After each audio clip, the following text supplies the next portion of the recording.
Indonesia, bangsa dan negara, rumah ideologi Pancasila. Bismillahirrahmanirrahim. Pemirsa tercinta yang dirahmati Allah Tuhan Yang Maha Kuasa, bersyukur kita bersua kembali di kanal Hikmatologi. Monolog sederhana mengajak diri kita masing-masing berpikir, kian melembut, cerdas, dewasa, bijaksanakan hati nurani berdasar kitab suci agama, kepercayaan yang kita yakini. Tentu saja upaya terus-menerus berkesinambungan untuk menghayati, mempedomani, menerapkan, mengejawantahkan, mengimplementasikan nilai luhur Pancasila niscaya dalam kehidupan sehari-hari. Masih dalam suasana proklamasi, kali ini marilah kita berbicara sang proklamator yang tampaknya sepi dari pembicaraan sehari-hari, kecuali ahli ilmu, baik muda maupun tua, yang senantiasa menggeluti karya-karya beliau sang proklamator.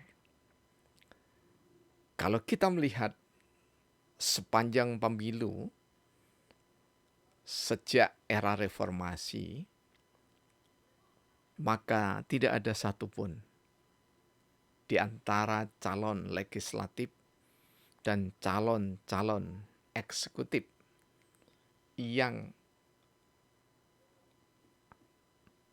mengunggah fotonya bersama sang proklamator. Tentu yang kami maksudkan adalah Dr. Haji Muhammad Hatta, yang sering disebut dengan Bung Hatta. Siapakah Bung Hatta, sang proklamator tercinta itu? Marilah kita setidaknya melihat 7 hal yang sangat mengagumkan, mulai dari masa remaja sampai dengan menjadi wakil presiden Republik Indonesia, yang didahului dengan mewakili bangsa Indonesia bersama Soekarno. Karena itu ungkapan yang populer di masa Orde Lama, di zaman kepemimpinan Presiden Soekarno, maka orang senantiasa menyebut Dwi Tunggal, dua yang satu, yakni adalah tidak ada nama Soekarno kecuali disebut nama Muhammad Hatta, dan tidak ada nama Muhammad Hatta kecuali disebut nama Soekarno. Beliau seorang yang sangat istimewa, baik di mata keluarga, sahabat, negara bangsa Indonesia, sampai dengan dunia internasional. Semua mengagumi sosok yang sangat soleh, sekaligus cendekiawan, negarawan yang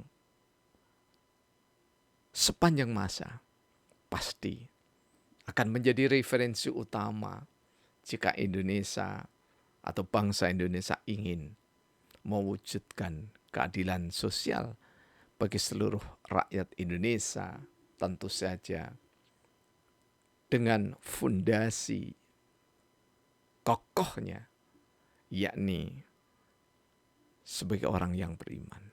Karena itulah kami sampaikan 7 hal tentang Muhammad Attar. Jadi asli nama lahir beliau adalah Muhammad Attar. Jadi orang yang terpuji, yang harum namanya. Ini adalah harapan dari ayah bunda beliau. sahabat-sahabatnya, saudara-saudaranya yang menulis di seri di mata pribadi manusia Hatta. Ini ada 12 jilid ya. Kami baru mengambil pokok-pokok dari kepribadian Muhammad Hatta itu dari seri pertama. Dan tentu saja tidak semua dari seri yang pertama ini pun kami angkat. Tidak berarti tidak penting, namun untuk kemampatan, kesempatan atau waktu, maka yang pertama, seorang Muhammad Attar, yang karena kata penulis isi ini, orang kesulitan untuk menyebut Attar. Tidak lazim begitu ya. Maka kemudian Atta, panggilan sehari-harinya. Akhirnya sampai dengan masa muda, beliau tidak lagi dipanggil Attar, tidak lagi dipanggil Atta, tetapi dipanggil Hatta. Akhirnya yang melekat pada diri beliau adalah Muhammad Hatta. Ciri pokok yang melekat pada diri seorang legendaris sang proklamator tercinta ini, yakni adalah pertama, sejak remaja beliau sangat kokoh imannya. Karena itulah beliau sebagai seorang abid, yakni ahli ibadah. Namun tidak sekedar ahli ibadah, karena sejak muda beliau senantiasa menyenangi, menggemari, sangat hobi membaca sekaligus mengarang. Jadi andalan orang-orang di zaman Bung Hatta membaca, menulis. Membaca, menulis. Karena dengan membaca, maka sebenarnya seorang Hatta telah mengamalkan panggilan Iqra bismi rabbik. Jadi Iqra-nya seorang Muhammad Hatta itu tersadar dirinya dipersamai oleh Rabb-nya, yakni Allah Azza wa Jalla. Karena itu semakin banyak membaca, maka seorang Hatta dicirikan yang kedua, semakin disiplin, semakin teguh pendiriannya. Teringat kami dengan sabdanya Rasulullah Muhammad SAW yang diriwayatkan oleh insyaallah Imam At-Tirmizi. Qul amantu billahi tsumastaqum. Katakanlah, ini kalau dalam bahasa santri, fi'il amr artinya kalimat perintah. Rasulullah memerintah, katakanlah bahwa diri ini adalah seorang yang berusaha beriman. Setelah itu pegang teguh. Dan seorang proklamator, sang proklamator Muhammad Hatta benar-benar memegang teguh. Sehingga sampai dibuang ke daerah Irian Jaya pun, beliau tidak pernah lupa saat di penjara, selain membaca, senantiasa ada tikar menemani beliau untuk beribadah. Jadi benar-benar panggilan dari seorang Muhammad Hatta adalah panggilan yang sangat laras antara iman dan ilmu.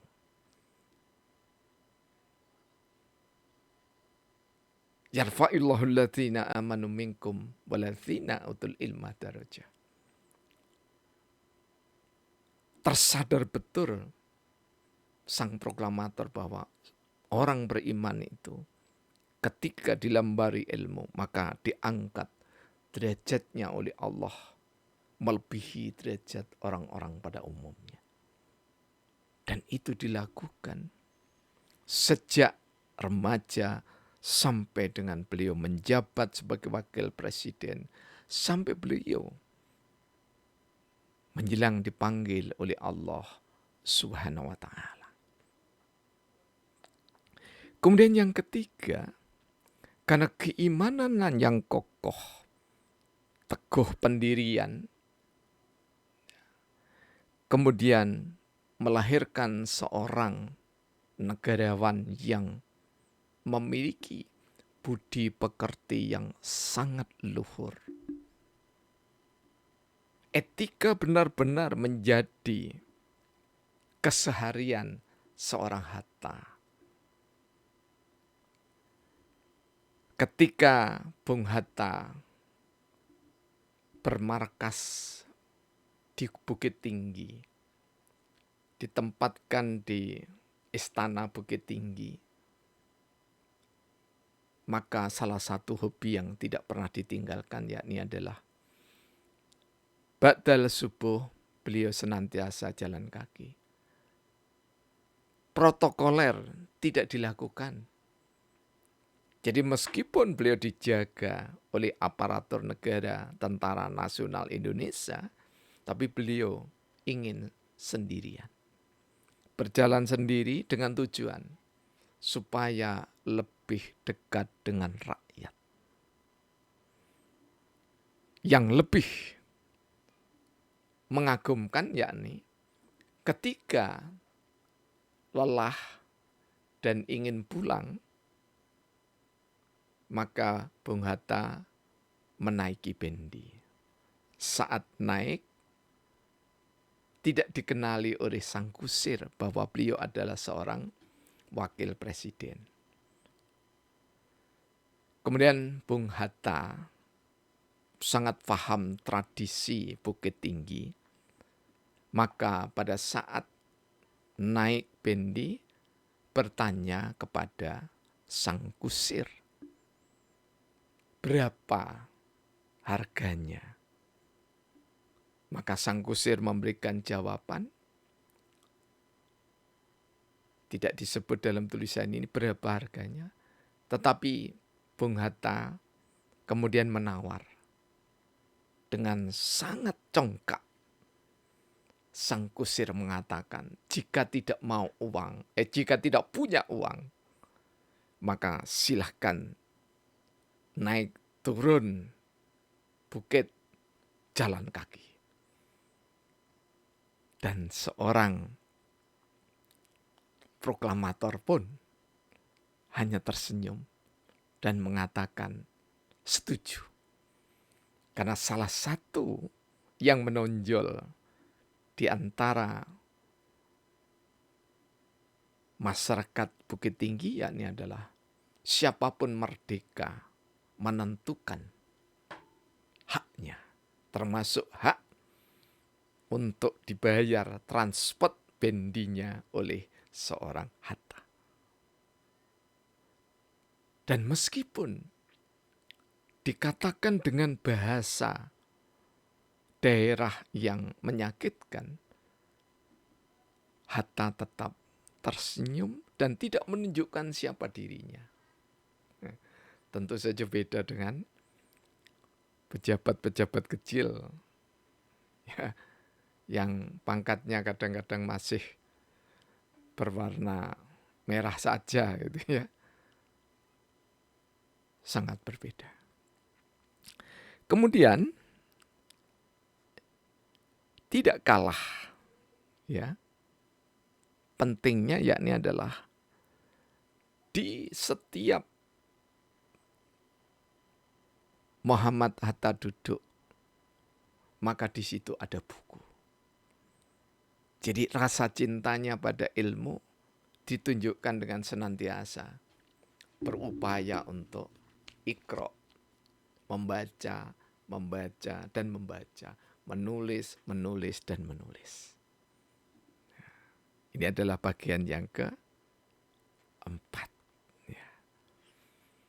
Karena banyaknya ilmu pengetahuan yang dimiliki oleh beliau, maka yang kelima, semakin tinggi jabatan seseorang, semakin beriman dan bertakwa, kian banyak ilmunya, kian banyak pengalamannya, melanglang buana bertemu dengan ragam pesona manusia, maka seorang Hatta semakin tawadhu.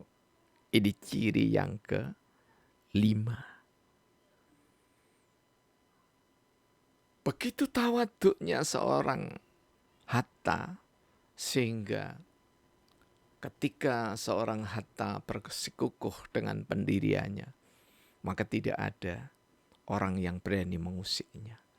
Karena begitu diyakini bahwa pendapatnya benar, maka Hatta akan mempertahankan dengan baik. Termasuk ketika nanti pernikahannya. Sumpah Hatta yang keenam, saya tidak akan menikah kecuali Indonesia merdeka. Dan sumpah itu betul-betul dipegang teguh. Seteguh memegang keimanannya.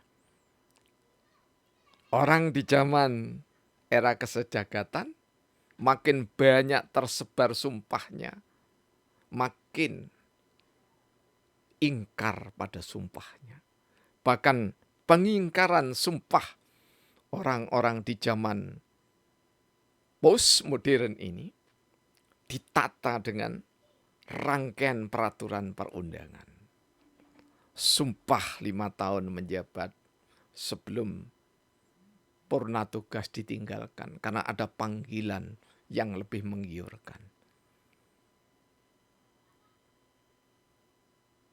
Tidak seperti seorang Hatta. Ketika bersumpah, maka sumpahnya itu ditepati. Jadi di saat Muhammad Hatta bersama Soekarno menjadi sang proklamator mewakili bangsa Indonesia, maka pada saat itu seorang Hatta adalah seorang perjaka, belum menikah dan belum pernah menikah. Selang 2 tahun setelah itu, mohon maaf, bukan 2 tahun ya, selang 2 bulan tepatnya, insya Allah ya, Agustus, September, November. Pada tanggal 18 November 1945 baru seorang proklamator menikah. Dan pernikahannya sungguh sangat istimewa, mewah. Mewah bukan pasugatan atau makanannya, mewah bukan tempatnya, tetapi mewah dan memang teristimewa kepribadian Muhammad Hatta. Mas kawin bukan uang dan permata. Mas kawin bukan setumpuk harta benda. Bukan rumah mewah. Tetapi mas kawin yang diberikan kepada juga sang istri tercinta adalah buku. Tapi bukan buku ini ya. Buku yang ditulis oleh beliau sendiri yang berjudul Pikiran Yunani. Jadi sebuah tulisan tentang filsafat Yunani yang ditulis oleh Muhammad Hatta sendiri. Kemudian sang ibu terperangah, terperanjat beserta keluarga. Merasa seolah-olah anaknya yang terlahir dari keluarga yang sangat kaya raya dan terpandang terhormat, mengapa hanya memberikan mas kawin dengan sebuah buku? Maka ditegurlah sang Hatta, "Wahai anakku, ibu punya uang emas besar-besar. Jadikanlah uang kawin, uang emas kawinmu untuk kamu berikan pada istrimu." Hatta pun diam. Diam dan diam, tidak membantah, tetapi juga tidak menerima. Hatta kokoh, teguh, tangguh, kuat, memegang prinsip.